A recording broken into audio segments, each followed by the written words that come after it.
de prussiana, não é um movimento de cima para baixo, mas é o resultado de um movimento civil que se afirma como o mais longo do país.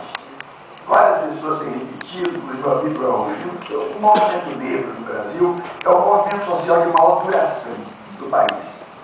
E os precursores desse movimento são os clubes, são os pequenos jornais negros de São Paulo, Rio, Salvador, Porto Alegre, etc. E a primeira organização nacional desse movimento, que é a Frente Negra Brasileira, fundada em 1931, e que lá estava gente com a Abdias Nascimento e outros. Então, há 30 anos, com a redemocratização do país e com a volta do direito de reunião e associação, que as organizações negras começaram a pulular, aparecer por toda parte. Ora, portanto, eu queria deixar claro, antes de entrar no tema específico da cultura, que esse não é um movimento que se realize sem antagonismos. É conhecido de todos a mobilização de uma certa intelectualidade orgânica na imprensa, nas universidades também, em torno da bandeira de manutenção do status quo, em que negros podiam receber a benevolência da consciência do sujeito de pele clara, essa consciência não racista, desde que mantivessem a devida distância territorial. E eu entendo território desde o corpo, desde a corporeidade, até o espaço interativo das relações sociais e profissionais. Quer dizer, eu aceito, mas fique distante. Eu chamo isso do status quo de cada macaco no seu galho. Por exemplo, na revista Veja, da semana passada, dia 24 do 10, uma colunista, Lia Luft, aliás, eu conheço pessoalmente, aquele que não fala. Então, para nós, a noção contemporânea de minoria se refere à possibilidade de terem voz ativa ou de intervir nas instâncias decisórias do poder aqueles setores ou frações de classes comprometidas com as diversas modalidades de luta pela questão social. Portanto, para mim, é luta de minoria, a luta dos negros, a luta dos homossexuais, a luta das mulheres, a luta dos povos indígenas, a luta dos ambientalistas. Então, eu falo aqui de minoria, não apenas como sujeito coletivo, mas minoria como um lugar, quer dizer, um lugar operador de um fluxo de transformação.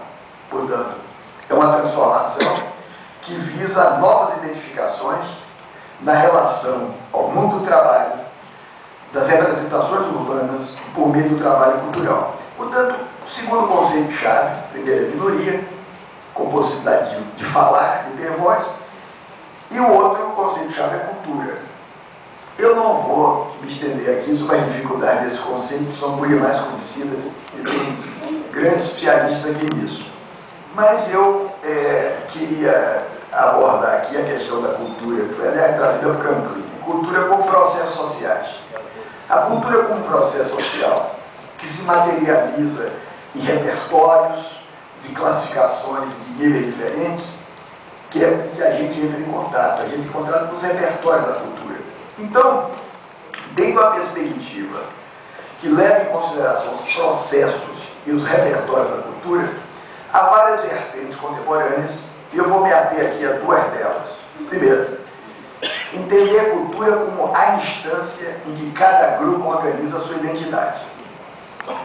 Ora, se nós pusermos a questão dessa forma, não tem novidade nenhuma, porque desde o século XIX esse é o foco dos antropólogos. Quer dizer, desde o século XIX, cultura se definia pelas fronteiras da etnia, pelas fronteiras de uma nação, pelas fronteiras de uma língua. Sabia-se que era cultura para essas fronteiras. Então, não se trata, portanto, do cultivo de uma instância simbólica dentro de um círculo específico, mas se trata de relação e apropriação de sistemas simbólicos diferentes a partir de cenários diversos de identificação. Quer dizer, deslocar o foco de identidade para cenário de identificação. Então, nós podemos falar da cultura do bairro, da cultura da cidade, da cultura da nação, como apropriações diferentes da identidade. Só que eu gostaria de acentuar uma coisa, para mim, muito importante. Que identidade ou as identificações, elas não preexistem a ninguém, como se fosse um fundo essencial, como se fosse um fundo substancial. Quer dizer, não preexistem as interações que nós mantemos com as diferenças. Portanto, a identidade se constrói ou se mobiliza nas interações. A identidade não é nada que alguém possua como um bem utilitário. Quer dizer, toda identidade é ilusória. Toda e qualquer identidade é ilusória. É alguma coisa que se constrói.